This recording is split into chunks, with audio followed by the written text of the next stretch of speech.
आइए संजय चोपड़ा से कार्यक्रम आखिर क्यों में हर रोज सुबह 8:30 बजे सिर्फ चैनल 1 न्यूज पर।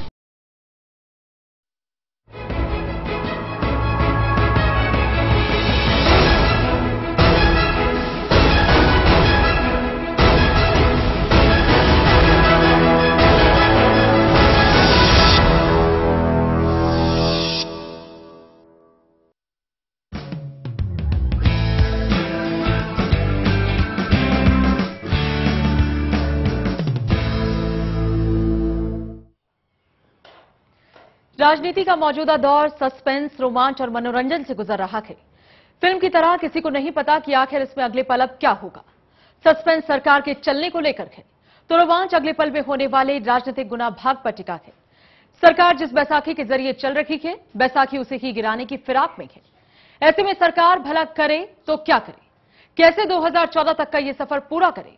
अगर जेडीयू और टीएमसी सरकार का साथ दे दें तो सरकार बच जाएगी, लेकिन मौजूदा समीकरण में ऐसा होता भी नजर नहीं आ रहा। नमस्कार, मैं हूं वंदना चंदेल और आप देख रहे हैं न्यूज लाइन। आज न्यूज लाइन में हम बात करेंगे सरकार की और पूछेंगे कि आखिर कैसे कटेगा यूपीए का ये वक्त।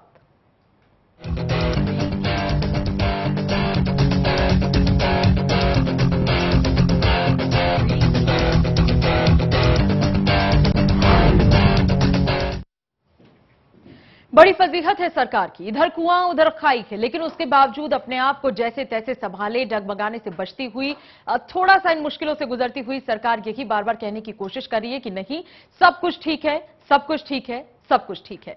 इस लाइन में बस इतना सा फर्क है कि ये वो खुद को मनाने की कोशिश कर रही है, खुद को समझाने की कोशिश कर रही है, दूसरों को समझाने की, ये बड़ा समझना मुश्किल है। मुलायम सिंह की आग उगलने के बाद जिस तरह राजनीति सरगर्मी तेज हुई, केंद्र की गठबंधन सरकार की स्थिरता को लेकर सवाल उठने लगे। बीजेपी सपा जहां मनमोहन सरकार को कोस रहे हैं, तो सरकार के नुमाइंदे हर हाल में अपना कार्यकाल पूरा करने की बात कर रहे हैं। लेकिन बड़ा सवाल, अगर सपा समर्थन वापस लेती है तो केंद्र सरकार का अधूरा कार्यकाल कैसे कटेगा। हम बोलेगा तो बोलोगे कि बोलता है, ये लाइन प्रधानमंत्री मनमोहन सिंह पर बिल्कुल ठीक बैठती है। हमारे पीएम कुछ बोलते नहीं, पर जब मुंह खोलते हैं तो कुछ ऐसे शब्द निकलते हैं जिसके बाद सियासत में खलबली मच जाती है। डरबन से लौटते समय प्रधानमंत्री मनमोहन सिंह ने ऐसा बयान दिया जिसने राजनीति में हड़कंप मचा डाला। पीएम ने अपने बयान में यह साफ किया कि समाजवादी पार्टी की साइकिल कांग्रेस से तेज भाग रही है और ऐसे में सपा कभी भी पार्टी से समर्थन वापस ले सकती है। It is not a once for all setup that we are seeking by way of reform. Reforms certainly have to take into account the fact that we don't have the majority to get Parliament to approve some of our reform proposals. So we are certainly dependent on the goodwill of our allies, and I would be the last one deny that there are uncertainties, but even then we are confident that the reforms that matter and which are going to yield results in the next few months, we will be able to push them through. Sapa मुखिया मुलायम सिंह इसी साल के अंत में आम चुनाव की बात कर रहे हैं, पर उन्होंने ये तो साफ कर दिया कि वो फिलहाल यूपीए को अकेला नहीं छोड़ेंगे। वहीं नेताजी से बिल्कुल अलग समाजवादी पार्टी के नेता सरकार को ही घबराया हुआ बता रहे हैं। प्रधानमंत्री का समाजवादी पार्टी पर दिया गया बयान विपक्षी पार्टियों के लिए सुनहरे मौके के तौर पर सामने आया। इस पूरे मामले पर बीजेपी सरकार को गुरूर और गठबंधन की बीमारी से ग्रसित बता रही है। देखिए, दरअसल ये बीमार सरकार एक्सपायर इंजेक्शनों के सहारे अपने जिंदगी को बढ़ाना चाहती है। जो सरकार पूरी तरह से चौतरफा बीमारी से घिरी हुई है, वो हर दिन और हर महीने एक एक्सपायर इंजेक्शन लगाती है और अपनी जिंदगी को जो है उधार में आगे लेकर बढ़ाती है। मुझे लगता है कि ये सारी कवायद और ये सारी कोशिशें नाकाफी भी हैं और बेकार भी हैं, क्योंकि जिस तरह से ये सौदे का समर्थन और कहीं ना कहीं जो है वो गुरूर का गठबंधन, ये सरकार जो है वो सौदे के समर्थन से और गुरूर के गठबंधन पर आधारित रही है और वो गुरूर टूटता नजर आ रहा है। ये सरकार अपनी आखिरी सांसें ले रही है। इन सभी आलोचनाओं के बावजूद भी कुछ ऐसे चेहरे बचे हैं जो कि ना चाहते हुए भी सरकार के पाले में दिख रहे हैं। जेडीयू अध्यक्ष शरद यादव भी उन्हीं चेहरों में से एक हैं जो पीएम के चुनावी भविष्यवाणी पर पूरी सहमति जाहिर करते हैं। सरकार तो 2014 तक वो सरकार चाहेगी तो चलेगी और इसमें वो पारंगत है और उनने जो बात कही है वो मुझे नहीं लगता कि गैर वाजिब बात कही, वो ठीक कह रहे हैं। भले ही समाजवादी पार्टी मुखिया मुलायम सिंह सरकार को बाहर से समर्थन करने के दावों से पीछे नहीं हटते, पर जब मौका पाते हैं तो साइकिल को तेज भगाने में कोई कोर कसर नहीं छोड़ते। मुलायम इस बात पर तो राजी हैं कि वो सरकार की गाड़ी में गठबंधन का ग्रीस डालते रहेंगे और यूपीए की गाड़ी को आखिर तक धक्का मारेंगे। पर 2014 से पहले आम चुनाव की बात का क्या मतलब है? Bureau report, channel 1 news. तो देश की वर्तमान राजनीति में इस वक्त जो हालात नजर आ रहे हैं उसे देखकर जनमानस बड़ा कंफ्यूज है। कंफ्यूजन सिर्फ जनमानस को ही नहीं है बल्कि ऐसा लग रहा है कि अब तो राजनीतिक दल खुद भी कंफ्यूज हैं। कभी मुलायम सिंह कुछ कहते हैं और कभी कुछ और कहते हैं। कभी आजम खान उनकी बात पर कुछ और कह देते हैं, कभी मनमोहन सिंह कुछ कहते हैं और उनकी पार्टी के दूसरे लोग कुछ और कह देते हैं, कभी बीजेपी कुछ कहती है और हो कुछ और जाता है। तो ये कुछ कहना, कुछ हो जाना, कुछ और समझ आना, ये जो स्थितियां हैं बड़ा ऐसा लग रहा है कि एक सब कुछ घूम मिलाकर एक खिचड़ी बन गई है और इस खिचड़ी का कहीं कोई निष्कर्ष, कहीं कोई सार नहीं नजर आ रहा। जिसको जो कहना है वो कहता जा रहा है बिना ये सोचे कि आखिरकार देश की जनता इतना सब कुछ सुनने के बाद कितनी कंफ्यूज हो जाएगी। ये बताने के लिए इस वक्त हमारे साथ महेश्वर हजारी जी, जेडीयू के जाने माने नेता हैं। बहुत बहुत स्वागत है आपका न्यूज लाइन में। साथ ही मनोहर मनोज जी, वरिष्ठ पत्रकार हैं, हमारे साथ जुड़ रहे हैं, उनकी कीमती राय का भी इस दौरान फायदा लेंगे। मनोहर जी, बहुत बहुत स्वागत आपका भी। अग्निमा दुबे जी हमारी पॉलिटिकल एडिटर हैं, कार्यक्रम के दौरान हमारे साथ हैं। अग्निमा जी, आपका भी स्वागत। महेश्वर हजारी जी, सबसे पहले आपसे मैं पूछना चाहूंगी, वर्तमान सरकार से ऐसा लग रहा है कि साइकिल जो है वो चाहती है कि अब हम पीछे हट जाएं, हाथ का साथ देना ज्यादा अच्छा नहीं होगा। क्या आपको लग रहा है वाकई में 2014 से पहले चुनाव हो जाएंगे? नहीं, देखिए, जब तक कांग्रेस चूंकि जुगाड़ टेक्नोलॉजी पर चलती है और कांग्रेस जुगाड़ी है, सरकार चलाने में माहिर है, और मैं समझता हूं कि कांग्रेस जब तक अपने आप स्वयं सरकार नहीं गिराएगी तब तक सरकार जाने वाली नहीं है। किसी न किसी तरह से कहीं से न कहीं से वो समर्थन जुटा लेगी और कांग्रेस मेरे समझ से सरकार 2014 तक चलेगी और सही समय पर चुनाव होगा। अच्छा, आपने एक बड़ी अच्छी बात कह दी है कि कहीं ना कहीं से वो जुगाड़ कर ही लेगी। वैसे चर्चा इस बात को लेकर भी है कि कांग्रेस को एक जुगाड़ तो जेडीयू ही नजर आ रहा है। ऐसा होने वाला है क्या भविष्य में? बरसों का आपका साथ जो था वो हम हाँ, कहिए। हम लोग एनडीए के साथ हैं और अभी एनडीए के साथ ही रहेंगे और हम लोग एनडीए के साथ चुनाव भी लड़ेंगे। हम लोगों की यह गलतफहमी है, कहीं भी किसी भी व्यक्ति को कोई गलतफहमी है, और हम लोग जहां हैं एनडीए में एनडीए के साथ है और एनडीए के साथ रहेंगे। तो आपको लग रहा है कि अभी तो ये साथ बरकरार है, ऐसा आप दावा भी कर रहे हैं। मनोहर मनोज जी हमारे साथ हैं, वरिष्ठ पत्रकार हैं। क्या ये सिचुएशन आपको नजर आ रही है? फिलहाल जो पॉलिटिकल सिनेरियो इस देश में नजर आ रहा है, आपको लगता है सरकारें एक दूसरे को इस्तेमाल कर रही हैं या लोगों को बेवकूफ बना रही हैं? कुछ स्पष्ट नहीं हो पा रहा। देखिए, सत्तारूढ़ यूपीए हो या विपक्षी एनडीए गठबंधन, दोनों के जो अलग अलग जो घटक दल हैं वो अपने अपने फ्रस्ट्रेशन या अपनी अपनी निराशा को व्यक्त कर रहे हैं और उसके आधार पर सरकार के अस्तित्व और अनस्तित्व को लेकर के मीडिया में जो है कयासबाजी चल पड़ी है। मुलायम सिंह यादव की कांग्रेस पार्टी से कहीं न कहीं एक नाराजगी है और उस नाराजगी के एवज में उन्होंने जो है विपक्ष के सर्वोच्च नेता और एक तरह से आज की तारीख में सबसे लंबे अनुभव वाले स्टेट्समैन लाल कृष्ण आडवाणी को उन्होंने तारीफ की। मुलायम सिंह यादव, सबको मालूम है कि वो सेकुलर राजनीति और मुस्लिम वोट बैंक पर चलना उनकी मजबूरी रही है और वहीं उनकी राजनीतिक पहचान है। तो ऐसे में लाल कृष्ण की आडवाणी की तारीफ करने का मतलब ये नहीं कि वो कांग्रेस से तुरंत विड्रॉ कर लेंगे या वो एनडीए का एक साझेदार दल बन जाएंगे। उनकी एक अपनी एक पॉलिटिकल फितरत है कि वो सीनियर पॉलिटिशियंस की और अक्रॉस ऑल पॉलिटिकल पार्टी वो तारीफ करते रहे और उसके प्रति सम्मान की भावना दिखाते रहे, चाहे वो कम्युनिस्ट के ज्योति बसु हो, चंद्रशेखर जी हो, अटल जी हो और अब आडवाणी जी हो। उसके आधार पर मुलायम सिंह ने ये कहा है। लेकिन मुलायम सिंह का वह बयान जो उन्होंने कांग्रेस पार्टी के बारे में कहा कि कांग्रेस पार्टी क्लेवर है, कांग्रेस पार्टी चीट है, तो मुझे लगता है उनकी बयानों में ये सच्चाई है और इसको बिना किसी राजनीतिक नफा नुकसान के उन्होंने ये बात कही।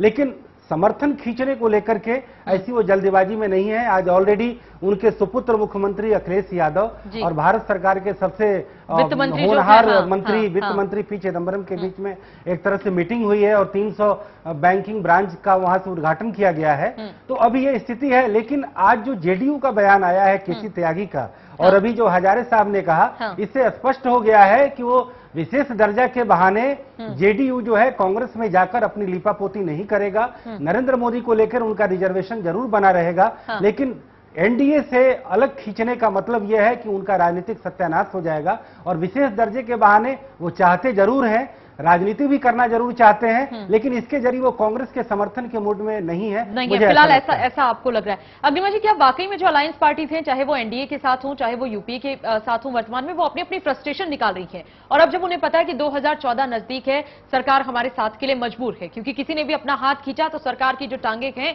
जो पैर हैं सरकार के, वो लड़खड़ा जाएंगे। आखिरकार यही पार्टी उनकी बैसाखी है, तो वो फ्रस्ट्रेशन निकाल रहे हैं। और अगर फ्रस्ट्रेशन निकाल रहे हैं तो इतनी फ्रस्ट्रेशन किस बात की है?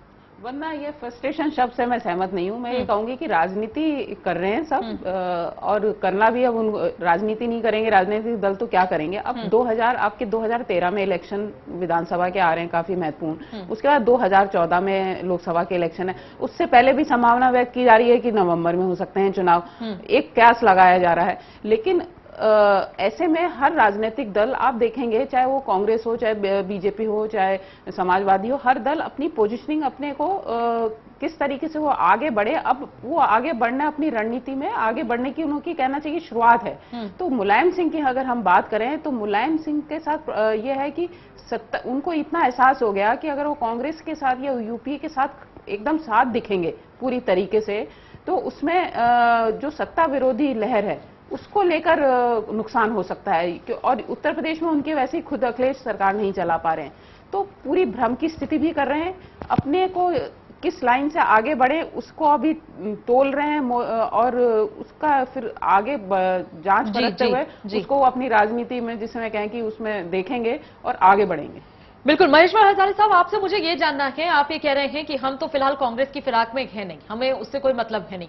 कांग्रेसी नेताओं को ऐसा लग रहा है क्योंकि नीतीश जी जब दिल्ली में आए और एक हुंकार उन्होंने भर दी विशेष राज्य के दर्जे को लेकर, उन्होंने बड़ा साफ कहा कि अभी नहीं दोगे तो 2014 के बाद देना पड़ेगा। क्या मतलब है? फिर इस स्टेटमेंट में तो कई कॉन्ट्रडिक्शन नजर आ रही है। 2014 के बाद देना पड़ेगा, मतलब क्या है इसका? आप जरा ये स्पष्ट करें।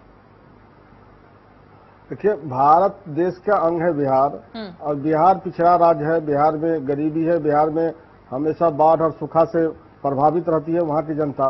तो हम लोगों की मांग थी जो मान लीजिए पिछड़ा राज्य है, पिछड़े राज्य को जब तक विकसित राज्य नहीं किया जाएगा तब तक देश विकास दर तो सबसे अच्छी इस वक्त बिहार की है हजारे जी, तो फिर कैसे पिछड़ा हो गया वो? नहीं, पिछड़ा हम लोगों को बहुत दिन से पिछड़ा हुआ है। हाँ। तो नीतीश जी की आदरणीय नीतीश जी के कृपा है जो रात दिन मेहनत करके और वो अपने बलबूते पर बिहार को इतना आगे करने का काम किया। यदि भारत सरकार की सहयोग मिलेगी तो हम लोग जो दूसरे राज्य है, जो धनी राज्य है, उस राज्य के मुकाबले में हम लोग आ पाएंगे। हम लोगों को जो वहाँ स्थिति है बदतर बनी हुई है अभी जब से नीतीश जी के नहीं। तो वो समर्थन वाली बात उन्होंने ऐसा क्यों कहा? हजारे जी उन्होंने ये क्यों कह दिया कि 2014 के बाद देना ही पड़ेगा अगर अब नहीं दोगे तो? कोई दावपेच है क्या इसके पीछे कि हम समर्थन उसे दे देंगे जो दर्जा दे देगा? प्रजातंत्र में अंक की गिनती होती है, और हम नीतीश जी के पॉपुलरिटी वहाँ ज्यादा से ज्यादा हम सांसद जीत के आएंगे। कोई भी सरकार, अगली सरकार जो आएगी वो बिहार की उपेक्षा करके नहीं चल पाएगी। बिहार के बिना समर्थन के कोई भी सरकार बनने वाली नहीं है। इसलिए बिहार की जो सरकार बनेगी, जो हमें अभी एनडीए में है, एनडीए की सरकार यदि आएगी तो एनडीए को सरकार देगी वहां पर। इसलिए नीतीश जी ने कहा कि 2000 अभी आप नहीं दीजिएगा तो 2014 में तो देना ही पड़ेगा। तो जेडीयू क्या चाहती है हजारे जी? जेडीयू क्या चाहती है कि कब दे विशेष राज्य का दर्जा? अभी दे या बाद में दे 2014 के बाद? आप लोग खुद ही स्पष्ट नहीं है कब चाह रहे हैं भारत। हम लोग तो अभी आग्रह कर रहे हैं कि अभी कांग्रेस सरकार दे दे तो कांग्रेस सरकार की वाहवाही। अगर कांग्रेस सरकार दे देगी हजारे जी तो समर्थन दे देंगे उन्हें? अगर कांग्रेस सरकार दे दे विशेष राज्य का दर्जा तो समर्थन दे देंगे आप उन्हें? मिलेगा तो उसके पीछे कोई ब्लैकमेलिंग हो रही है, बात नहीं है। हमारी इच्छा पर है, हमारे आदरणीय नेता नीतीश कुमार जी की इच्छा पर है, शरद यादव की इच्छा पर है। इच्छा तो नीतीश जी बहुत स्मार्ट, बहुत स्मार्ट शख्सियत है उनकी, और लोग जानते हैं कि वो बड़ा तोल मोल कर बातों को बहुत सरलता से, सहजता से कहते हैं, और छुपा हुआ मतलब भी सामने आ जाता है। मनोज जी, ये जो सपा कर रही है, नीतीश जी भी कह रहे हैं कि अपनी इस तरीके के स्टेटमेंट, डीएमके का रुख हम लोगों ने देखा, टीएमसी एफडीआई के मुद्दे पर अलग हो गई और फिर अब वापसी करने का इशारा कर रही है। आज मनमोहन सिंह इतने मजबूर हो गए कि अब वो ये तक बताना पड़ा उन्हें कि आप कुछ भी कर लीजिए, सपा हमारे साथ रखे या ना रखे, समर्थन वापस लेने से हमारी सरकार गिरने नहीं वाली। तो क्या ये स्टेज आ गई हमारी राजनीति में, इतना श्रिंक हो गया जो सिचुएशन है कि अब आपको कहना पड़ रहा है, बोल के बताना पड़ रहा है कि देखिए लोगों में कोई गलत मैसेज ना जाए, हम आपको ये बता दें कि सरकार नहीं गिरेगी तो नहीं गिरेगी, 2014 तक कार्यकाल पूरा करेंगे हम। देखिए, यूपीए 1 हो या यूपीए 2 हो, कोई भी राष्ट्रीय पार्टी है। जी कहिए हजारे जी, आप कुछ कह रहे हैं? हाँ, कहे जे कोई भी नेशनल पार्टी चाहे भारतीय जनता पार्टी हो, कांग्रेस हो, लेकिन दोनों की स्थिति जिस तरह से है, और अगली बार जो सरकार बनने वाली है उसमें कोई भी क्षेत्रीय पार्टी जो रीजनल पार्टी है जब तक मदद नहीं करेगा तब तक किसी की भी सरकार बनने वाली नहीं है भारत में। इसीलिए कोई भी पार्टी जो अभी भी और आने वाला समय में भी रीजनल पार्टी की उपेक्षा करके नहीं चल सकती है। रीजनल पार्टी की बात, हर स्टेट की बात की जो समस्या है, समस्या सुनना पड़ेगा। जहां तक पिछड़ा राज्य की सवाल है, उड़ीसा हो, बंगाल हो या बिहार हो, बिहार, इन लोगों के बारे में हमेशा जो भी सरकारें आती है नहीं सोच पाती है जो लोग पिछड़ा है किस तरह से इन लोगों के आगे किया जाए। तो मैं समझता हूं कि जो भी सरकार आवे कम से कम पिछड़े राज्य के बारे में सोचे। अल्टीमेटली तो आप यही कह रहे हैं कि भाई आपको बिहार की सुननी पड़ेगी, एनडीए आए या यूपीए आए, बिहार में विशेष राज्य का दर्जा नहीं दोगे तो हम दोनों में देखेंगे कि किसको देना है किसको नहीं देना। आपकी बातों से तो फिलहाल यही लग रहा है। जनता पर खरा उतरना हमारा काम है। जनता जिस तरह से वोट देती है हम लोगों के, जनता को जब खरा नहीं उतरेंगे। हजारे जी, लेकिन हम तो ये कह रहे हैं कि जब विकास दर अच्छी हो गई, नीतीश बाबू के शासनकाल में हालात बेहतर हो गए, इन्वेस्टमेंट को लेकर कई चर्चाएं हैं, कई नए प्रोजेक्ट्स हैं आपके पास, तो अब विशेष राज्य के दर्जे की क्या मांग है? क्योंकि उड़ीसा वाले कहेंगे हमारे हालात बिहार से बुरे हैं, हमारा तो बॉर्डर एरिया से टच हो रहा है, यूपी वाले कुछ और कहेंगे, एमपी वाले कुछ कहेंगे, राजस्थान वाले कहेंगे हमारे पास जमीन तो बहुत है लेकिन रेगिस्तान है, कुछ प्रोडक्शन नहीं हो पाता, कुछ अच्छा नहीं हो पाता। तो एक्सक्यूज तो हर स्टेट के पास है। और आप जानते हैं कि एक बार विशेष राज्य का दर्जा मिलने का सीधा सा मतलब है कि सेंट्रल के जो रिसोर्सेज हैं 30% हिस्सा जो है उसका संसाधनों का इस्तेमाल राज्य को दिया जाएगा, जिसे भी विशेष राज्य का दर्जा मिलेगा। आखिरकार ये पूरी राजनीति क्या है हजार जी, आपसे इस पर चर्चा करेंगे। हमारे तमाम मेहमान हमारे साथ मौजूद हैं, उनसे भी करेंगे इस पर बातचीत। फिलहाल एक बहुत छोटा सा कमर्शियल ब्रेक और बहुत जल्द वापसी।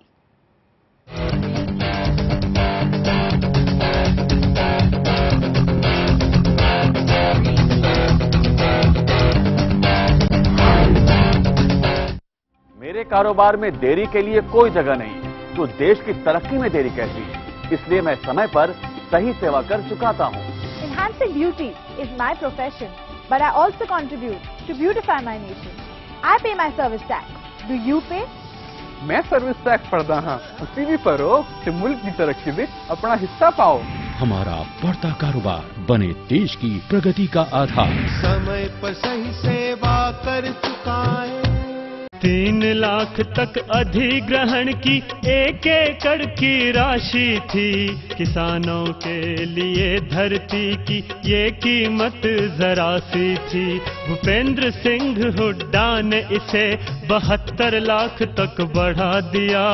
33 साल तक दे रॉयल्टी, किसान शिखर पे चढ़ा दिया। 33 साल तक देकर रॉयल्टी, किसान शिखर पे चढ़ा दिया। वर्तमान हरियाणा सरकार के आने से पहले किसान भाइयों की जमीन का अधिग्रहण कौड़ियों के भाव लगभग 2 से 3 लाख रुपए प्रति एकड़ के हिसाब से किया जाता था। माननीय मुख्यमंत्री श्री भूपेंद्र सिंह हुड्डा ने पूरे प्रदेश में जमीनों के न्यूनतम फ्लोर रेट निर्धारित किए और प्रदेश में कुल 6 जोन बनाए गए, जिसके अनुसार प्रदेश के किसानों को भूमि अधिग्रहण के बदले 21,60,000 से लेकर 72 लाख रुपए तक प्रति एकड़ मुआवजे के रूप में मिल रहे हैं। इतना ही नहीं, किसानों को मुआवजे के साथ साथ 21,000 रुपए प्रति एकड़ हर साल 33 सालों तक रॉयल्टी भी मिलेगी, जिसमें 750 रुपए प्रति वर्ष की बढ़ोतरी भी होगी। और यदि किसान की भूमि का SEZ और टेक्नोलॉजी पार्क के लिए अधिग्रहण किया जाएगा तो रॉयल्टी की राशि 42,000 रुपए प्रति एकड़ 33 सालों तक मिलेगी, जिसमें 1,500 रुपए की प्रति वर्ष बढ़ोतरी होगी। विकास की प्रक्रिया में किसानों को भागीदार बनाने के लिए अब हमने लैंड पूलिंग जैसी अनूठी स्कीम बनाई है। इस स्कीम में यह इंतजाम किया गया है कि जिस किसान की भूमि का अधिग्रहण होता है वह या तो मुआवजा ले सकता है या मुआवजे की एवज में विकसित भूमि ले सकता है। ऐसा घर आपने नहीं देखा होगा, संभाल के पोछा मारा अभी। आइए, ओ भाई साहब ये देखिए हॉल, ये देखिए चिल्ड्रंस रूम, देखिए कितना बड़ा है। आपके बच्चे खेलते खेलते थक जाएंगे। हो गया, मजे ले लिए। आइए। और यह है बेडरूम, इसकी खिड़की से तारे दिखते हैं, तारे। आपको क्या लगा प्रॉपर्टी डीलर हूँ? अरे आपको अपना घर दिखा रहा था। पर्ल्स इंफ्रास्ट्रक्चर, हम जानते हैं कि घर अरमान, उम्मीदों और सपनों का बना होता है, तभी तो हम घर बनाते हैं, जिंदगियां बनाते हैं। अक्षय बाथरूम कब धोगे? आज संडे है ना। गन्ने के दामों के बारे में बात कहूँ मैं खास, अपने कार्यकाल में गन्ने का दाम चढ़ा दिया आकाश। भूपेंद्र सिंह हुड्डा ने, भूपेंद्र सिंह हुड्डा ने।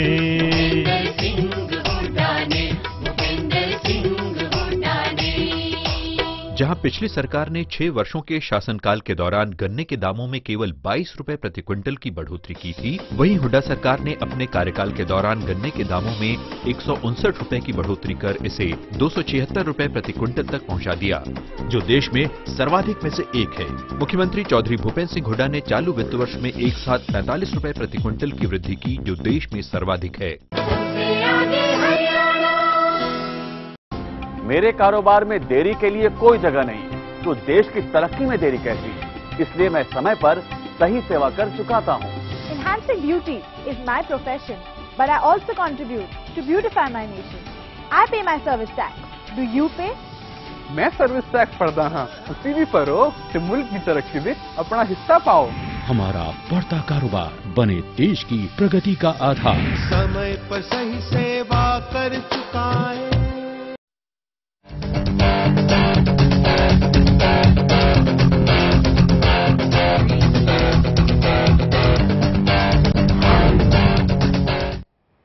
कैसे कटेगा वक्त सरकार का, जब सरकार अपने बारे में बहुत कुछ कह रही है लेकिन सरकार के साथी उसका साथ देने को राजी नहीं है। सरकार के साथी कभी कुछ और कह देते हैं, कभी कुछ और कहते हैं।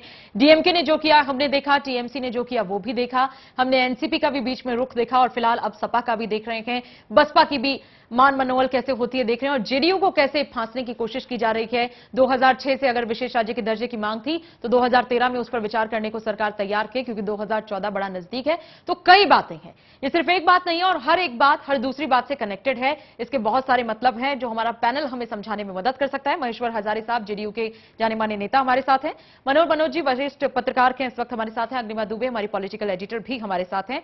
जिक्र कर रहे थे हम इसी बात का कि फिलहाल जो सिचुएशन है उसमें सरकार का ये वक्त कटेगा तो कैसे कटेगा।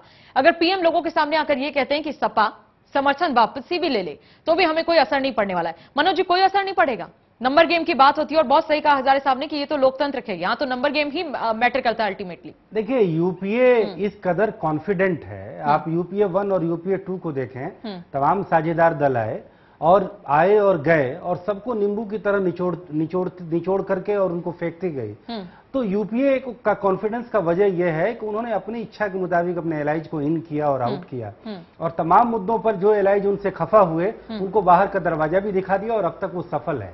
एनडीए का जो अपने एलाइज से जो नाता था वो कहीं न कहीं नैतिकता पर आधारित था, कहीं न कहीं उनके अपने एक तरह से एक प्रिंसिपल के तहत था, कहीं न कहीं पुरानी दोस्ती की दुहाई देकर के वो अपने साझेदार दलों को लेकर चलती थी।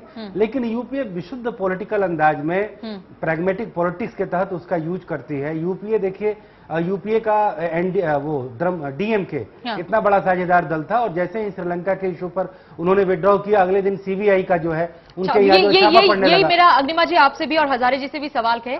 क्या वाकई में इस सरकार दुखती जो रग जिसे हम कहते हैं कि एक नब्ज तो दबा के रखो, दुश्मन की एक कमी तो पकड़ के रखो और दोस्तों तो उसकी भी एक कमी पकड़ के रखो, वक्त आने पर उसको धीरे धीरे थोड़ा थोड़ा पिंच कर दो। डीएमके का कुछ हुआ तो उनके बेटे के यहां तुरंत हो गया।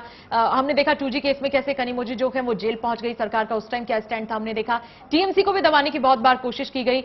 जो सपा और बसपा हैं इनको भी सीबीआई का अच्छा खासा भय लगा रहता है। यही डर है कि कहीं कल हमने समर्थन ले लिया तो परसों हमारे घर पे रेट ना पड़ जाए, कुछ ऐसा ना हो जाए। तो क्या वाकई में सरकार, कांग्रेस जो है वो बहुत बेहतर तरीके से जानती है कि कैसे इन अलाइज को इस्तेमाल करना है, दबा के रखना है, कहां खींचना है, कहां लगाम ढीली करनी है, ऐसा ही अग्निमा जी? हाँ बिल्कुल, देखिए कांग्रेस को जैसे जेडीयू भी कह रही है कि पता है कांग्रेस को कैसे सरकार चलाना है और कैसे बचाना है, इसलिए वो अभी हम हजारे जी को भी सुन रहे हैं, वो कह रहे हैं कि सरकार गिरने वाली नहीं है। और दूसरा यही है, जैसे अभी पहले हम डिस्कस कर रहे थे कि जो सरकार है, अगर कोई दल, जैसे हम उम्मीद लगा रहे हैं कि मुलायम सिंह अलग हो जाते हैं या कोई अन्य दल बड़ा उनसे समर्थन वापस लेता है, तो जरूर सरकार अल्पमत में आती है। लेकिन कौन इस अल्पमत के खिलाफ जाएगा, कौन नो कॉन्फिडेंस मोशन लेके आएगा, क्योंकि सबको यह है कि कहीं फिर से वापस समर्थन न मिल रहा है, इसलिए बीजेपी तो लेके आएगी नहीं, अन्य दल भी कोई लेके नहीं आएंगे। तो मेरा अपना समझ ये कहती है कि जो कांग्रेस के अंदर ये एक थिंकिंग जरूर है सरकार के अंदर कि हम नवंबर में चुनाव करा लें, एक थिंकिंग है, मेरे ख्याल से वो भी थिंकिंग प्रोसेस उनका चल रहा है। उसका कारण ये एक जो आता है, लेकिन उससे उनको फायदा क्या होगा? नहीं, फायदा नहीं की बात हो रही है। एक ये है कि जैसे कर्नाटक आप जीते हैं, ये उम्मीद आ रही है कि कर्नाटक में बीजेपी हारेगी, कांग्रेस हो सकता है अन्य उनके साथ बनके एक सरकार बना ले, तो कर्नाटक की जीत का वो एक हवा बनती है। फिर वो विधानसभा जो चुनाव है, जो अगले जो हैं मध्य प्रदेश, छत्तीसगढ़ और दिल्ली, और इसमें कांग्रेस की हालत खराब है, काफी खराब है। तो उनको ऐसा लगता है कि अगर इनके साथ ही चुनाव हो जाए तो संभवतः कुछ फायदा हो जाए, नहीं तो पूरी जो हवा एक कर्नाटक से बनेगी वो इन चुनावों में बिल्कुल कांग्रेस के एकदम और खिलाफ चली जाएगी। तो ऐसे में चुनाव वो कराएं ना कराएं, ऐसी थिंकिंग है। ये सही है या कितना इसका फायदा होगा ये अलग विषय है, लेकिन एक थिंकिंग कांग्रेस के अंदर है। तो मुझे ऐसा लगता है कांग्रेस चाहेगी तो चुनाव नवंबर में होंगे, नहीं तो नहीं होंगे। ऐसा ही है क्या महेश्वर हजारे जी? आपने पहले भी कहा जुगाड़ की सरकार कैसे चलानी होती है, कांग्रेस को ये बड़ा बखूबी आता है कहां किसको कितना तोलना है और कहां किसको दबाना है, कौन सा पल्लड़ा भारी और कौन सा हल्का हो, उसे बहुत बेहतर तरीके से आता है।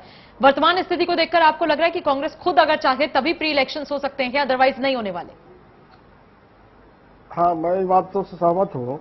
जब तक कांग्रेस नहीं चाहेगी कि हम सरकार गिरावे, सरकार चुनाव करावे, तब तक मैं समझता हूँ चुनाव होने वाला नहीं है। क्योंकि अभी मुलायम सिंह जी जो मुलायम सिंह जी सिर्फ अपने पैकेज के लिए कह रहे हैं, जो पैकेज मिल जाए किसी तरह हमारा यूपी का विकास हो, इसलिए दबाव बढ़ा दिए हैं। पैकेज मिलने के बाद वो भी शांत हो जाएंगे और मैं समझता हूँ वो अभी समर्थन वापस ले लेंगे। और जो स्थिति बनी हुई है अभी जो स्थिति बनी हुई है, कोई अविश्वास प्रस्ताव लाने नहीं जा रहा है सरकार के विरुद्ध में। इसलिए सरकार जब अपने खुद चाहेगी जब हम चुनाव करा लें, तब ये चुनाव कराएगा। क्योंकि कुछ ही दिन समय बचा है, कोई भी राजनीतिक दल यह नहीं चाहेगा कि जनता के बीच में हम यही मैसेज दें कि हमने सरकार को गिरा दिया। तो सरकार या तो गिरेगी तो अपने खुद करने से गिरेगी, नहीं तो मैं समझता हूं दूसरा कोई इनका सरकार गिराने वाला नहीं है।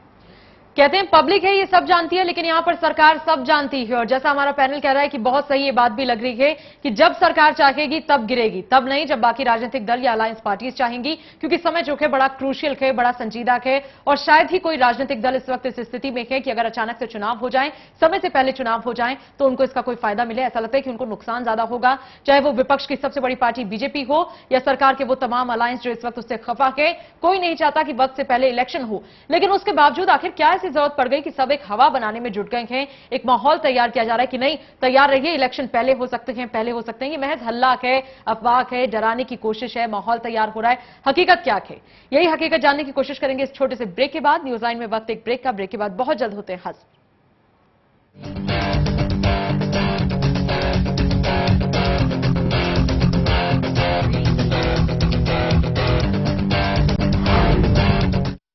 मेरे कारोबार में देरी के लिए कोई जगह नहीं, तो देश की तरक्की में देरी कैसी है, इसलिए मैं समय पर सही सेवा कर चुकाता हूँ। Enhancing beauty is my profession, but I also contribute to beautify my nation. I pay my service tax. Do you pay? मैं सर्विस टैक्स भरदा हां, ਤੁਸੀਂ भी भरो ਤੇ मुल्क की तरक्की में अपना हिस्सा पाओ। हमारा बढ़ता कारोबार बने देश की प्रगति का आधार। समय पर सही सेवा कर चुकाए। पेश है जादू, पापा जादूगर से बोलिए ना कि केबल के सिग्नल्स को ठीक कर दे। आ गया और देता हूँ एक आवश्यक सूचना तुम्हें और तुम्हारे केबल ऑपरेटर को। जी हाँ, सरकार ने डिजिटाइजेशन प्रक्रिया शुरू कर दी है और 31 मार्च 2013 से इन 15 राज्यों के 38 शहरों में ये प्रक्रिया लागू हो रही है। इसलिए सेट टॉप बॉक्स लगाना हो गया है अनिवार्य। सेट टॉप बॉक्स से मिलेंगे डिजिटल सिग्नल्स, जिससे सभी चैनल्स की क्वालिटी होगी बेहतरीन। इसलिए आज ही अपने केबल ऑपरेटर को बुलाओ और सेट टॉप बॉक्स लगवाओ।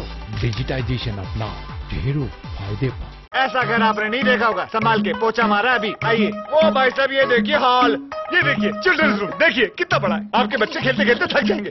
हो गया, मजे ले लिए। आइए। और यह है बेडरूम, इसकी खिड़की से तारे दिखते हैं। तारे। आपको क्या लगा प्रॉपर्टी डीलर हुआ? अरे आपको अपना घर दिखा रहा था। Pearls infrastructure. हम जानते हैं कि घर अरमान, उम्मीदों और सपनों का बना होता है, तभी तो हम घर बनाते हैं, जिंदगियां बनाते हैं। अक्षय बाथरूम कब धोगे? आज संडे है ना। सुनो सुनो रे सुनो सुनो रे सुनो सुनो। हमने केबल टीवी का सेट टॉप बॉक्स लगवाया और दिल डिजिटल हो गया। Fantastic picture quality. सैकड़ों चैनलों में से अपनी पसंद के चैनल चुने, रेट कार्ड के हिसाब से पेमेंट करें। सोचोगे तो सोचते ही रह जाओगे। 31 मार्च के बाद 15 राज्यों के 38 शहरों में बिना सेटअप बॉक्स के कोई भी केबल टीवी नहीं देख पाएगा।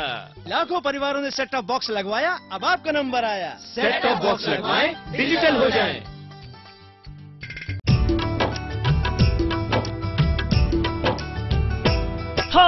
बिजली समस्या के बारे में हुड्डा ने किया विचार।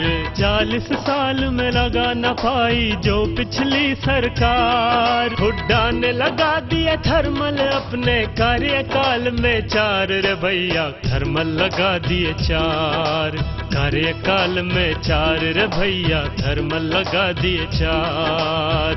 बिजली किसी भी प्रदेश के विकास की धुरी है। जहां तक प्रदेश में बिजली उत्पादन का सवाल है, वर्ष 1966 से लेकर फरवरी 2005 तक 40 वर्षों के दौरान हरियाणा में बिजली का उत्पादन सिर्फ 1587 मेगावाट ही था। श्री भूपेंद्र सिंह हुड्डा ने मार्च 2005 में मुख्यमंत्री का पदभार संभालते ही प्रदेश में लगभग 5000 मेगावाट बिजली और पैदा करने का लक्ष्य रखा और इस पर तेजी से काम शुरू किया। प्रदेश में वर्तमान सरकार के कार्यकाल के दौरान अब तक 3712.8 मेगावाट बिजली उत्पादन में अतिरिक्त बढ़ोतरी हुई है, जिनमें 600 मेगावाट यमुनानगर में, 1200 मेगावाट खेदड़ हिसार में, 1500 मेगावाट झाड़ली में और 1320 मेगावाट खानपुर में शामिल हैं। पूर्ववर्ती सरकार के कार्यकाल के दौरान जुलाई 1999 से फरवरी 2005 तक बिजली उत्पादन में केवल 724.4 मेगावाट की वृद्धि हुई थी, जबकि वर्तमान सरकार के कार्यकाल के दौरान अब तक 3712.8 मेगावाट बिजली का उत्पादन करके 3 गुना से भी अधिक की बढ़ोतरी की गई है। प्रदेश में इसके अतिरिक्त 250 मेगावाट बिजली अक्षय ऊर्जा से भी मिलेगी। अब हरियाणा में बिजली का कुल उत्पादन 5300 मेगावाट हो गया है।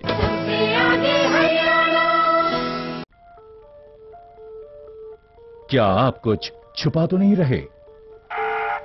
Property transactions, cash deposits, big purchases, purchase of shares, bonds and debentures. कुछ छुपाइए नहीं, क्योंकि हम सब जानते हैं। आयकर विभाग के नोटिस का इंतजार मत कीजिए। यदि आपने अपने अग्रिम कर का भुगतान अभी तक नहीं किया है या अपनी आयकर विवरणी अभी तक दाखिल नहीं की है, तो 31 मार्च तक अवश्य कीजिए और देश की प्रगति में भागीदार बनिए।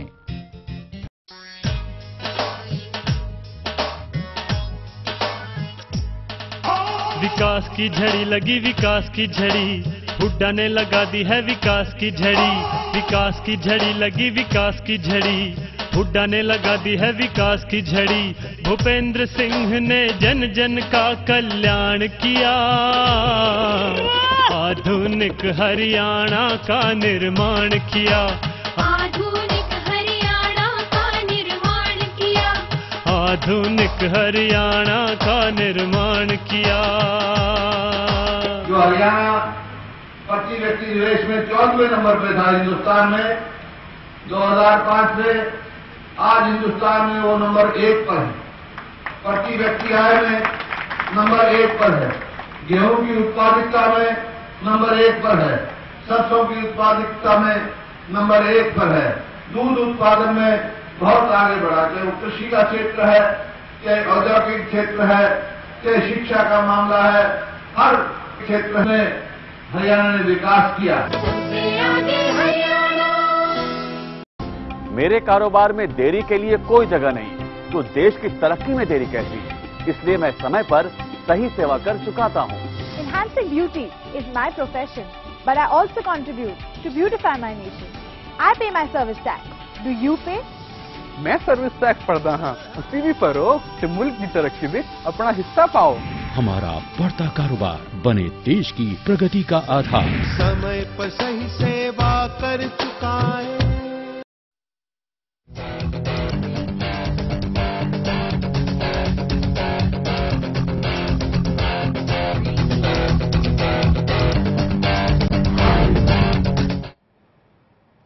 कैसे कटेगा सरकार का वक्त जब उसके अपने साथी उसे आंख दिखा रहे हैं, जब उसके अपने साथी उसका साथ छोड़ने को तैयार हैं, जब हाथ का साथ इस वक्त सभी को खतरे का लाल निशान नजर आ रहा है, तो फिर कैसे कटेगा सरकार का वक्त? देश में चुनाव की सुगबुगाहट सुनाई दे रही है। ऐसे में नेता अपने नफे और नुकसान तलाश रहे हैं। आइए अब आपको दिखाते हैं सरकार की स्थिरता को लेकर अलग अलग पार्टियों के नेताओं ने क्या कुछ कहा। ये बात हम बहुत बार कह चुके। डॉक्टर मनमोहन सिंह जी देश के प्रधानमंत्री हैं। 2014 के चुनाव के बाद चुने हुए एमपी और कांग्रेस की लीडरशिप ये फैसला करेगी कि कौन प्रधानमंत्री होगा। कांग्रेस का कार्यकर्ता, कांग्रेस के तमाम नेतागण दिल की गहराइयों से चाहते हैं कि राहुल जी देश के प्रधानमंत्री हों, लेकिन आज देश के प्रधानमंत्री डॉक्टर मनमोहन सिंह जी हैं। उसको उसमें इतना ही कह सकता हूं कि सरकार चाहे नवंबर में चले चाहे मार्च में चले, सरकार तो चल नहीं रही है। सरकार का ढांचा मौजूद है, सरकार है कहां? वैसे चुनाव आसन्न तो है ही, चाहे नवंबर में हो चाहे मार्च में हो, ज्यादा फर्क तो है नहीं। प्रधानमंत्री जी इस बात को जानते हैं कि जो जनता से उन्होंने चुनाव के पहले वादे किए थे और सरकार बनने के बाद भी जो बीच बीच में वादे करते रहे, न जनता के कोई वादे पूरा किया है। वो जानते हैं कि सरकार अब चल नहीं पाएगी। तो मैं भी ये कहता हूं कि समाजवादी की तरफ से भी लगातार हमारे सुप्रीमो ने भी इस बात को कहा है, माननीय नेताजी ने कहा है कि चुनाव अक्टूबर नवंबर में निश्चित रूप से 2013 में हो जाए। वो उनको ये लगने लगा है कि समाजवादी को जो भी जनहित में उन्होंने बात रखी उसको हमने नहीं माना है, तो उनका अब दिल घबराया हुआ है। इस समाजवादी पार्टी के सपोर्ट से क्या लेने देना है? रिफॉर्म तो हमारी एक पॉलिसी डिसीजन है। पीएम ने कहा है कि रिफॉर्म होंगे, क्योंकि रिफॉर्म से ही आर्थिक विकास होता है। बाकी समाजवादी पार्टी कोई पार्टी अपना जो कहना चाहे कहे। प्रधानमंत्री और सरकार अटल है कि हमारा जो आर्थिक नीति है उसको हम क्रियान्वित करेंगे, देश को प्रगति के पथ पे ले जाना है, आर्थिक विकास के पथ पे ले जाना है, और किसी की तरह की भी राजनीति उसके आड़े नहीं आएगी। वो उनके ऊपर मनाही थोड़ी है, वो जो चाहे जिसको चाहे समर्थन करें ना करें। तो समाजवादी पार्टी ने पहले भी कहा है कि वो इशू बेस्ड सपोर्ट देते हैं, और वो उनके ऊपर है, उनकी नीतियों के ऊपर है, कहाँ समर्थन देंगे कहाँ नहीं देंगे। सरकार की हमेशा बातचीत चलती है सबसे, तो बातचीत चलती रहेगी। स्थिरता का वातावरण है और प्रधानमंत्री जी के वक्तव्य के साथ ये बात और साबित होती है। सही बात तो ये है कि इस राजनीतिक अस्थिरता के चलते हुए देश की अर्थव्यवस्था और अन्य क्षेत्रों में देश को बहुत नुकसान हो रहा है, और सबको लगता है कि इस राजनीतिक अस्थिरता के चलते मध्यावधि चुनाव कभी भी हो सकते हैं, और इसलिए देश में प्रशासन जो है वो भी स्टैंड स्टिल पे है और उसका देश को नुकसान हो रहा है। तो सभी पार्टियां इस वक्त कान लगा के और आंख खोलकर देखने और सुनने का काम कर रही हैं और नहीं चाहती कि कोई भी चीज मिस हो जाए किसी से, क्योंकि ये ऐसा वक्त है कि सब अपने अपने तमाम पत्ते जो हैं वो बिछाकर देख रहे हैं किसका क्या रिएक्शन आएगा, कैसे आएगा, कौन क्या सोच रहा है, क्या प्लानिंग कर रहा है, ये तमाम चीजें हैं। लेकिन इन सब चीजों के बावजूद ऐसा लग रहा है कि देश की तमाम राजनीतिक दल, राजनीतिक पार्टियां, सरकारें ये इस वक्त लोगों को कंफ्यूज कर रही हैं। उन्हें समझ नहीं आ रहा है कि वाकई में स्थिति है क्या, इस देश की राजनीति में इन दिनों क्या चल रहा है, कैसे चल रहा है और कब तक चलेगा, क्या कंक्लूजन है, ये कहीं कुछ स्पष्ट नहीं है। जेडीयू नेता महेश्वर हजारे जी हमारे साथ हैं। महेश्वर जी, क्या सपा, बसपा, कांग्रेस, बीजेपी, जेडीयू को भी मैं कह रही हूं, क्योंकि नीतीश जी की वो लाइन जो है वो वाकई में मेरे जहन में तो यही बात है कि वो लाइन बड़ी डबल मीनिंग और डबल स्टैंडर्ड है कि 2014 के बाद देखेंगे। हालांकि आपने अपना स्पष्टीकरण दे दिया है, आपकी बात आपकी जगह जायज है, लेकिन मैं तमाम दलों को इसमें शामिल कर रही हूं। वो खुद में कंफ्यूज हो रहे थे या लोगों में एक कंफ्यूजन क्रिएट कर रहे थे? आपने खुद कहा कि सरकार तब गिरेगी जब सरकार चाहेगी, तो ये इतनी हवा बनाने की क्या जरूरत है कि पहले इलेक्शन होने वाले हैं? नहीं, ये तो आप लोग सबको कंफ्यूज कर रहे हैं। मीडिया के लोग जितने हैं, नहीं, सब नेताओं से नहीं, महेश्वर हजारे जी, यहाँ मीडिया को दोष, देखिए, यहाँ मीडिया को दोष देना गलत होगा। जहां गलत होते हैं मान भी लेते हैं, लेकिन यहाँ कहा है कि गलती, यहाँ तो मुलायम जी कुछ कह रहे हैं, मनमोहन जी कुछ कह रहे हैं, माया कुछ कह देती है, नीतीश जी कुछ कह देते हैं, बीजेपी कुछ कह देती है, तो इसमें हम कहाँ शामिल हैं? हम लोग जैसे एक लाइन में बोलते हैं तो उसका मीनिंग आप लोग 10 लाइन की लगाते हैं। उसी तरह से लीडर कोई कुछ बोल देता है, उसको मीनिंग लगा के आप लोग लंबा चौड़ा कर देते हैं। नहीं, तो आप बताइए ना, इतनी सारी बातें देश के राजनेता कह देंगे तो लोग कंफ्यूज नहीं होंगे? जी, सच्चाई बात है। जो सरकार चूंकि इनके पास पूर्ण बहुमत नहीं है, जिसके कारण एलआई पार्टी के बल पर चल रही है। तो एलआई पार्टी हमेशा चाहता है कि जिस स्टेट का हम है, जिस राज्य के हैं, उस राज्य के ज्यादा फायदा हो। तो उसके कारण सब अपने अपने स्टेट की जो समस्या है उसके आधार पर उनको दबाव देती है, और उसको दबाव देने के बाद जब बात नहीं मानती है भारत सरकार, तो उसके बाद उन पर ज्यादा दबाव दे करके और सरकार गिराने की बात करती है। तो मैं समझता हूँ कि कोई भी व्यक्ति साल भर के लिए सरकार, कोई भी राजनीतिक दल साल भर के लिए सरकार नहीं गिराना चाहेगी, क्योंकि जनता 5 साल के लिए चुनाव जिता के भेजती है, और 5 साल से पहले जाता है तो जो सरकार गिराता है उसको भी शोक जनता करती है। इसका मतलब तो यही हुआ कि लोगों को बिल्कुल क्रिस्टल क्लियर है ये बात, लोगों को समझ आना चाहिए कि कोई चुनाव पहले नहीं होने वाला है, ये राजनीतिक दल एक दूसरे के हाव भाव भापने के लिए ऐसा कर रहे हैं। जिन्हें जब मान लीजिए जब उनके एलआई पार्टी को खुश नहीं कर पाएंगे तो एलआई पार्टी यदि उनसे समर्थन वापस लेगी तो सरकार गिरेगी, या कांग्रेस खुद चाहेगी कि जब मैं हमको बेइज्जती हो रहा है, हम इनकी बात नहीं मान रहे हैं दूसरे दल को, इनका मान लीजिए जो मांग रहे हैं उनका हम समर्थन नहीं कर रहे हैं, तो हो सकता है ये अपने आप चुनाव करा ले। लेकिन मैं समझता हूं कि हर एलआई पार्टी उनको जो है सब चाहता है कि हमको हमारे स्टेट के ज्यादा से ज्यादा फायदा ले। मनोज जी, जब ये मसला ही नहीं है, जब बहुत क्लियर हो गई आप सबकी बातें जो हैं, वो इतना तो लोग समझ ही रहे होंगे कि आखिरकार अभी तब तक सरकार के हाथ में ही पावर है और सरकार जानती है कि कहां किसको खींचना है, तो उसने एक एक पहिया सबका दबा रखा है कि जरूरत पड़ेगी तो एक कोना हम खींच भी लेंगे और हमें पता है तुम्हें कैसे सही रास्ते पर लाना है।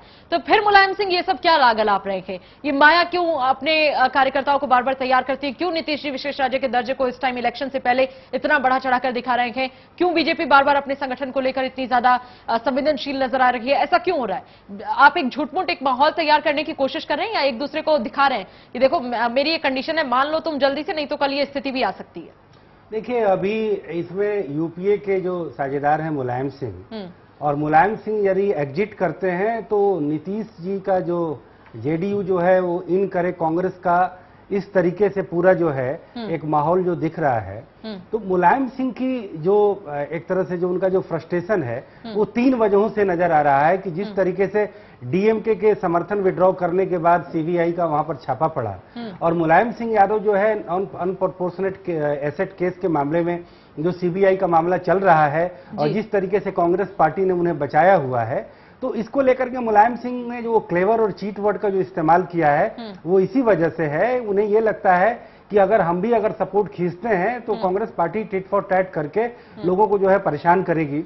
दूसरा जो फैक्टर दिख रहा है कि जिस तरीके से पिछड़े राज्य के नाम पर बिहार के नीतीश कुमार से कांग्रेस पार्टी नजदीकी बना रही है, और जिस तरीके से उनके केस को लेकर के और बहुत त्वरित उस पर निर्णय हो रहा है, जिस तरीके से मीडिया में रिपोर्टें आ रही हैं। 2006 से नहीं किया, लेकिन अब फटाफट से वो सोचने विचारने में लग रहे हैं। आ रहा है तो मुलायम सिंह को ये लगता है कि हम इनके समर्थक हैं, और यूपी भी एक पिछड़ा राज्य है, और बहुत सारे जनता के वादे जो किए गए हैं समाजवादी पार्टी के द्वारा उसे पूरा करना है, क्योंकि वो तीसरे फ्रंट की जो है एक तरह से वह भी एक सपना देख रहे हैं कि वो पीएम के रूप में बने। तो इन तीनों का जो कॉम्बिनेशन है वो मुलायम सिंह के बयानों से प्रकट हुआ है। और अब जिस तरीके से जेडीयू के प्रपोजल को कांग्रेस पार्टी ने बड़ी जल्दी से उसकी प्रोसेसिंग की है, और इस तरीके का मीडिया के जरिए संकेत आया है, बात आपने कह दी है, उनकी जो मांग है उसको पूरा किया जा सकता है। तो लोगों का कयास लगाना बिल्कुल स्वाभाविक है कि क्या नीतीश कुमार मुलायम सिंह के बदले में यूपीए के तारणहार बनेंगे।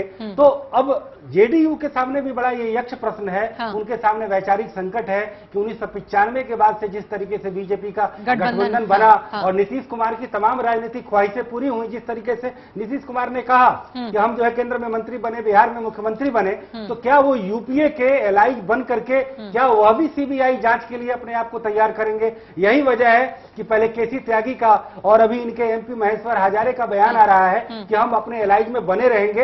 अलबत्ता ये जरूर है कि वो विशेष दर्जे के बहाने राजनीति का ऑप्शन खुला रखेंगे। ये बड़ी सही बात कह दी। और चूंकि हजारे साहब हमारे साथ कहेंगे, हजारे साहब क्यों अचानक से कांग्रेस को आप लोगों में इतना इंटरेस्ट क्यों नजर आने लगा? नीतीश जी इतने दिलचस्प क्यों हो गए अचानक से उनके लिए? वो भी एक ऐसी पार्टी की बात की जा रही है जो पिछले न जाने कितने सालों से बीजेपी के साथ जुड़ी हुई है, गठबंधन का हिस्सा है। बहुत बेहतरीन और बहुत सही एक शब्द कह दिया यहां पर मनोहर मनोज जी ने कि नीतीश जी की तमाम राजनीतिक ख्वाहिशें बीजेपी के साथ गठबंधन में ही पूरी हुई हैं। ये बहुत बड़ा एक सच है। तो अचानक से कांग्रेस आपसे नजदीकी बढ़ाने पर क्यों? कैसे कहीं ऐसा तो नहीं आपने कुछ दाना वाना दिखाया हो तो अब उन्होंने कहा कि चलिए यहां भी ट्राई मार लेते हैं?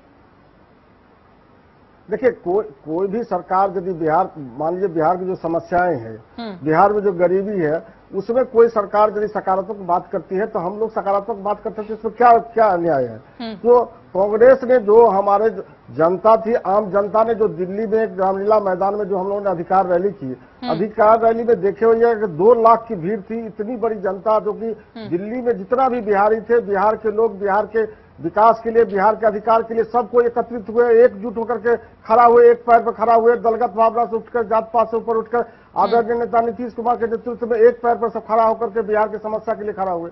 तो बिहार की आम जनता, सारे के सारे लोग चाहते हैं कि बिहार के किस तरह से विकास हो, बिहार किस तरह से दूसरे राज्य जो विकसित राज्य है उस राज्य के बराबर इसकी चिंता तो इस सरकार को 2006 में भी हो सकती थी जब पहली बार आपने ये मुद्दा उठाया था। इस सरकार को तो बहुत पहले से होनी चाहिए। सबसे ज्यादा इस देश में किसी ने अगर शासन किया तो वो कांग्रेस की सरकार रही। क्योंकि आज तक कोई बिहार में ऐसा नेता नहीं हुआ जो बिहार की समस्या के लिए आवाज उठाए, बिहार के अधिकार के लिए आवाज उठाए। इसे मात्र नीतीश कुमार जी के देन है। जो नीतीश कुमार जी ने ये अधिकार के लिए आवाज उठाई और जनता भी उनके साथ रही, क्योंकि नीतीश जी मतलब कांग्रेस मुझे तो ऐसा लग रहा है आपकी बात सुन के हजारे जी, आप लोग भी पिघल तो नहीं रहे कहीं? कांग्रेस का रुख देख के आप लोग भी अंदर से कहीं कुछ मन बना रहे हो? पिघलने की बात नहीं है, नीतीश जी के प्रति लोगों की है। जो नीतीश जी जिस बिहार को कहता था सिर्फ बालू और पानी है, बिहार कभी विकास नहीं कर सकता है। उस बिहार को पूरे देश के सबसे विकास दर जायजे ला करके विकसित राज्य के लिए वो बहुत मेहनत कर रहे हैं। तो मैं समझता हूँ उसी के तहत जनता ने उनके ऊपर विश्वास करके और उनको साथ देने के लिए पूरे बिहार के लोग एकजुट हैं। नहीं, ये तो नीतीश जी के पक्ष की बात आपने कह दी, ये तो आपने अपनी पार्टी के पक्ष की बात कह दी। हम तो आपसे ये कह रहे हैं कि कांग्रेस को अचानक इतना इश्क और आशिकी कैसे जग रहा है जेडीयू के साथ? अब तक आपने नहीं सोचा, अब अचानक से इतना प्यार क्यों? या ये कह दीजिए कि ये जैसे होता है ना प्रेमी प्रेमिका में कई बार एक तरफा भी प्यार होता है, तो ये सरकार का एक तरफा प्यार तो नहीं है जेडीयू से?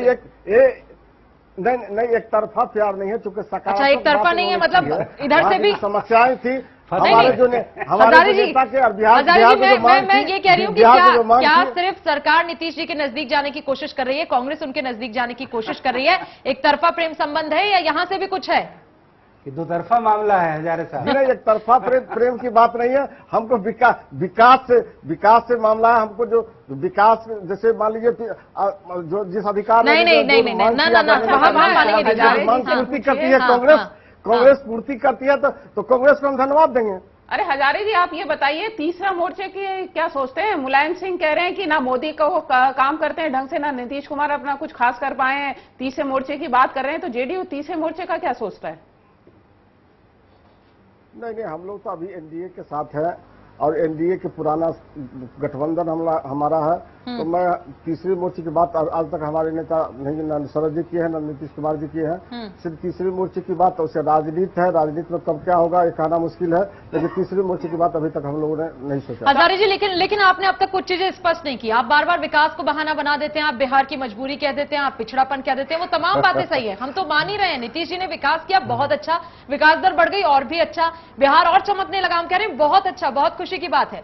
लेकिन कांग्रेस को अचानक आप में अगर इंटरेस्ट दिखने लगा है तो कुछ तो इशारा आपने भी कर दिया होगा, आपने कुछ तो ऐसा कह दिया होगा कि कांग्रेस को अब लग रहा है कि नहीं, हमें इस गली भी जाना चाहिए। नहीं, चूंकि सकारात्मक बात की उन्होंने जो सेशन में बजट भाषण में वित्त मंत्री जी जो आश्वासन दिए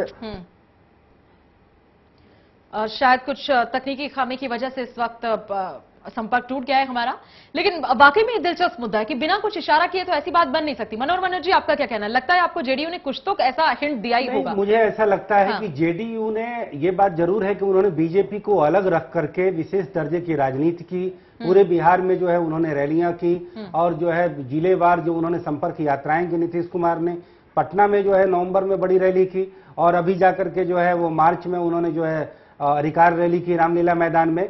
तो उसमें हमेशा जेडीयू अकेले रहा है, उनका साझेदार गठबंधन बीजेपी उसमें नहीं था। तो एक तरह से जेडीयू ने बिहार को विशेष दर्जे के बहाने अपना एक राजनीतिक ऑप्शन खुला रखा है कि वो यूपीए से भी बार्गेनिंग कर सकता है।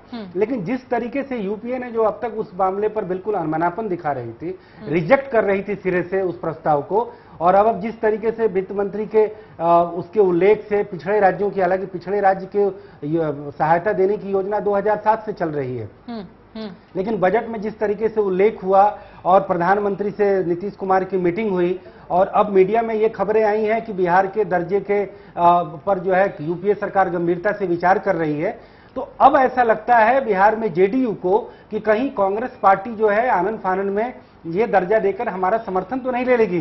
तो फिर इनके सामने एक बहुत बड़ा जो है एक प्रश्न चिन्ह आ जाएगा, एक इनके सामने एक वैचारिक संकट आ जाएगा कि ये किस तरीके का मोड़ लें, क्या ये यूपीए के साथ आए। तो मुझे लगता है इसी का एक तरह से असर है, एक नैतिक असर है कि आज उनके एक बड़े नेता केसी त्यागी ने और अभी इनके एमपी हजारे ने ये बात कहा है कि वो एनडीए गठबंधन के साथ रहेंगे। हालांकि केसी त्यागी का बयान यह भी है कि अगर यूपीए अगर दर्जा देता भी है तो हम अपने एनडीए के साथ को नहीं तोड़ेंगे।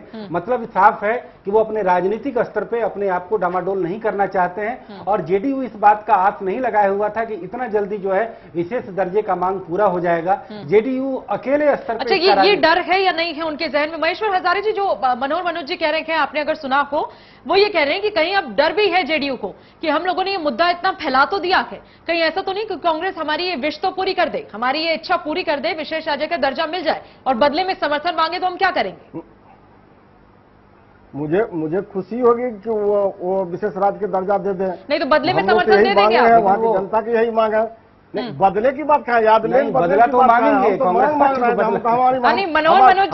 हमारी मांग पूरा कीजिए। हाँ, नहीं, आपकी मांग जायज हम आप इस देश के निवासी हैं, इस देश का बिहार एक राज्य है और वहाँ की मांग है तो भारत सरकार तो माननी चाहिए, लेकिन हम तो भारत के निवासी है। लेकिन हजारे साहब, मुझे मनोज जी, अग्निमा जी भी इस वक्त हमारे साथ हैं, उनसे भी इस पर चर्चा करेंगे। हजारे जी, मुझे एक बड़ी अच्छी लाइन याद आ गई, कवयित्री ने कहा कि है बहुत ही सरल प्रेम क्या व्याकरण, बहुत सरल है प्रेम का व्याकरण कि तू मेरी मान ले और मैं तेरी मान लूं।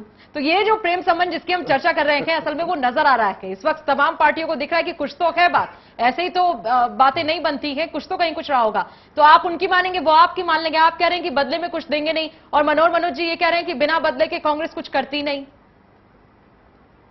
नहीं, ऐसी बात नहीं है। जो भी सरकारें हैं, सरकार विकास के लिए हमेशा सोचती है। जो मांगे हैं जनता की, वो मांग पर ध्यान देती है। यदि ध्यान नहीं देगी तो आगे जनता भी ध्यान नहीं देगी कांग्रेस पर। नहीं, आप साफ नहीं जवाब दे रहे। ना महेश्वर हजारे जी, ईमानदारी से, थोड़ी सी ईमानदारी आप मुझे दिखाइए। क्या अगर विशेष राज्य का दर्जा बिहार को मिल जाए, नीतीश जी के शासनकाल में मिल जाए, यूपीए सरकार उनको ये दर्जा दे दे तो, और ये कंडीशन रख दे कि नहीं आपको समर्थन तो देना पड़ेगा, तो क्या सरकार तैयार हो जाएगी? नीतीश जी तैयार हो जाएंगे इस बात के लिए? इसके लिए अब कांग्रेस को यदि दे देंगे विशेष राज्य के दर्जा तो हम उसको बहुत बहुत धन्यवाद देंगे, आभार प्रकट करेंगे। धन्यवाद से आगे बताइए। ऐसा लग रहा है कि जेडीयू को समझ में आ गया है कि जो सत्ता विरोधी लहर है वो यूपीए के खिलाफ काफी ज्यादा है, ये शायद इनको समझ में भी आ रहा है। तो अब ये भी ये समझ में भी आ रहा है कोशिश में है। और दूसरा ये कि कहीं ना कहीं इनको बीजेपी से ये भरोसा मिला है कि मोदी को हम शायद अभी प्रोजेक्ट नहीं किया जाएगा उस तरीके से। तो ये जो लाइन है, सत्ता विरोधी लहर के साथ आप कैसे जूझेंगे बिहार में? क्या कांग्रेस तो चाह ही रही है कि कमजोर कर दो ये नीतीश कुमार को भी, कोई फायदा तो होना नहीं है फिर, क्योंकि कांग्रेस बिल्कुल बिहार में साइडलाइन हुई है। तो उसमें कांग्रेस तो अपना दांव खेल दिया है, अब उसमें जेडीयू फंस गया, जैसे कि चर्चा हो रही है कि जेडीयू फंस गया है। बिल्कुल फंसा हुआ है। इधर आपके लिए बड़ी, हम लोग समझ रहे हैं मानसिक स्थिति और क्या इस वक्त सिचुएशन है, हम भी बहुत बेहतर तरीके नहीं। तो वरना मैं बताऊं, केसी त्यागी जी को जंतर मंतर में अपने दफ्तर में आके ये प्रेस कॉन्फ्रेंस करने का क्या मतलब था? बहुत दिनों से तो मतलब उस तरीके से से हुई नहीं, कल उनकी कल प्रेस वार्ता थी और इसी के लिए बुलाई, ये स्पष्ट करने के लिए। तो ये अचानक ये रुख शायद जेडीयू को जो था कि आंकलन था कि वो कांग्रेस टालती रहेगी, लेकिन अब मुलायम सिंह भी तैयार हो गई। मुलायम सिंह भी क्यों इतना बोल रहे हैं? क्योंकि वो एंटी इनकमेंसी फैक्टर को समझ रहे हैं कि वो अगर साथ में ज्यादा जुड़ते हुए दिखे तो उनको नुकसान। लेकिन अनिमा जी, मेरा मकसद ये है कि आज हजारे जी इस बात का जवाब हमें इस प्रोग्राम के दौरान दे दें कि अगर यूपीए आपको विशेष राज्य का दर्जा देगी और बदले में समर्थन मांगेगी तो देंगे या नहीं देंगे? नहीं, वो ये नहीं कह रहे हैं हजारे जी की तरफ से, वैसे ही वो बोलो। हजारे जी कह रहे हैं कि मुस्कुरा के हंसी में आप टाल दे रहे हैं सवाल को। देश बहुत सोच रहा है इस पर। बिहार के लोग तो और संजीदा हैं क्योंकि उन्होंने हमेशा बीजेपी और जेडीयू को भाई भाई के तौर पर देखा। अब ये भाई जो है वो पड़ोसी के घर में जाने को तैयार है, अपने घर में रुकना नहीं चाहता। इसको अपने तमाम चीजें नजर आ रही हैं। तो क्या आप इस पर कुछ कहिए, खामोश मत रहिए। नहीं, ऐसी कोई बात नहीं है। हम लोग बीजेपी के एलाई है, सबसे पुराने एलाई पार्टी है। और जहां तक पार्टी की बात है, मेरा मैनिफेस्टो अलग है, बीजेपी का मैनिफेस्टो अलग है। सोचने थिंकिंग पावर हम लोग का अलग अलग है। हमारे नीतीश कुमार जी जो बिहार के लिए है वो अलग से यह नहीं है जो बीजेपी के दबाव में रहती है। जो उनको जनता पर खरा उतरने का जो भी मौका आता है, जनता पर खरा उतरने का जो भी फैसला लेना होता है वो निर्भीक होकर फैसला लेते हैं। ऐसी कोई बात नहीं है हम लोगों को। हम लोगों ने जो सरकारें हैं उससे मांग की है विशेष राज्य के दर्जा की। यदि विशेष राज्य की सरकार देती है, चूंकि वह भी सिर्फ अखबार और पेपर में आ रहा है, अभी तक यदि उनको देना रहता तो इसी सेशन में वो संविधान आप बात पूरी कीजिए कि यदि देती है तो क्या? नहीं, हजारे जी के साथ मुश्किल ये है कि नीतीश कुमार के जो फैसला था उसको गलत साबित नहीं कर सकते हैं क्योंकि सांसदों का इतना प्रेशर था। हाँ, ये दे दिया आपने राजनेताओं वाला जवाब कि जब देगी तो हम सोचेंगे कि क्या करना है। लेकिन यही एक डर है सबके जहन में। और अब जो जेडीयू की स्थिति है बहुत सही, हम लोग जैसा अग्निमा जी ने भी कहा भी कि कई डर हैं। डर है कि कहीं इसका असर बिहार में ना झेलना पड़ जाए। डर ये भी है कि कहीं नहीं लिया, समर्थन मिल गया, कमिटमेंट की बात होती है, 100 चीजें होती हैं। लेकिन कुल मिलाकर ऐसा लग रहा है कि सब चीजें जो है वो कंफ्यूजन के दौर से गुजर रही है। हर कोई अपना निजी फायदा दिख रहा है, चाहे वो गठबंधन में है या फिर नहीं है। फिलहाल वर्तमान पॉलिटिक्स की हम लोग लगातार चर्चा कर रहे हैं और इसी बात पर चर्चा कर रहे हैं कि अगर देश में राजनेताओं के बीच इतना कंफ्यूजन है, पॉलिटिकल पार्टीज के बीच इतना कंफ्यूजन है, सरकारें इस तरीके से तोलमोल करने में लगी हैं, तो फिर आम आदमी का क्या होगा, वो कहां जाएगा, उसकी कंफ्यूजन का स्तर क्या होगा। और 3 इडियट एक फिल्म थी, अगर आप लोगों को याद हो, आईआईटी के स्टूडेंट्स पे बनी थी, उस पर एक गाना भी है कि कंफ्यूजन ही कंफ्यूजन है, क्या कहें। तो ऐसी स्थिति इस वक्त देश के हर एक नागरिक के जहन में और हमारी ये कोशिश है कि कंफ्यूजन खत्म हो, ये क्लियर हो। हमारे तमाम जो गेस्ट हैं वो इस बात पर सहमत हैं, अग्रीड कर रहे हैं कि कहीं कोई इलेक्शन पहले नहीं होने वाला। इलेक्शन तभी मुमकिन है जब खुद सरकार चाहे, खुद कांग्रेस चाहे, खुद यूपीए की जो सबसे बड़ी पार्टी है वो चाहे, तभी कुछ ऐसा नजर आता है। तो मतलब ये क्लियर हो चुका है। मनोहर जी, आपको लगता है कि नहीं होने वाला कोई इलेक्शन समय से पहले? नहीं, ये बात बिल्कुल सही कहे हजारे साहब कि कोई भी पार्टी और कोई भी सांसद 1 साल पहले प्रीपोन नहीं करना चाहेगा। और मुलायम सिंह यादव अपना कहीं ना कहीं वो एक अपना फ्रस्ट्रेशन दिखा रहे थे, अपनी मांग भी वो चाह रहे हैं। और जिस तरीके से बैकअप में इन्होंने नीतीश कुमार को लिया हुआ था, तो इससे सारी ये कंफ्यूजन क्रिएट हुई।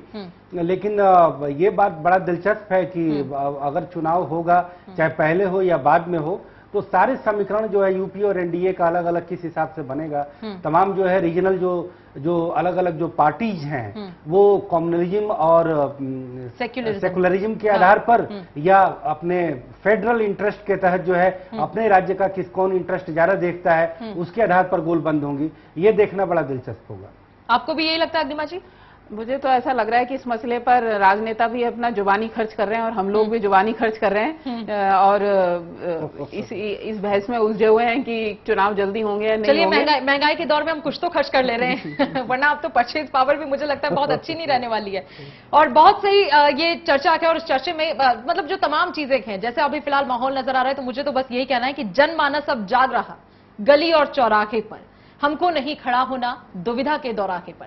तो जहन में कोई दुविधा मत रखिए, सिर्फ सुविधा रखिए अपने ख्याल और मत को लेकर किसे कहां पहुंचाना है, ये सब जनता के हाथ होता है। और बेहतर है आप लोग अपने भले की बात, अपने भविष्य की बात, अपनों की बात को बहुत अच्छी तरीके से समझते हैं। मुझे लगता है आने वाले चुनाव में आप जरूर अपनी इस ताकत का, अपने इस मत का इस्तेमाल करेंगे। और जो राजनीतिक गलियारों में जो बनते बिगड़ते समीकरण हैं उसमें एक प्रभावशाली जो फैक्टर होगा वो आम आदमी का ये वोट बैंक होगा। कैसे होगा, क्या होगा, वक्त ही बताएगा। पर फिलहाल मुझे शुक्रिया कहना है हमारे तमाम मेहमानों को, महेश्वर हजारे साहब बहुत बहुत शुक्रिया। बहुत अच्छा लगा आपके साथ बातचीत करके। बहुत अच्छे डिप्लोमेट तरीके से आपने अपनी पार्टी का पलड़ा भी संभाला। बहुत बहुत शुक्रिया हमसे जुड़ने के लिए। मनोज जी आपका भी बहुत बहुत शुक्रिया। अग्निमा दुबे जी आपका भी बहुत बहुत शुक्रिया। इसी के साथ न्यूज लाइन में फिलहाल इतना ही। आप देखते रहिए चैनल 1 न्यूज।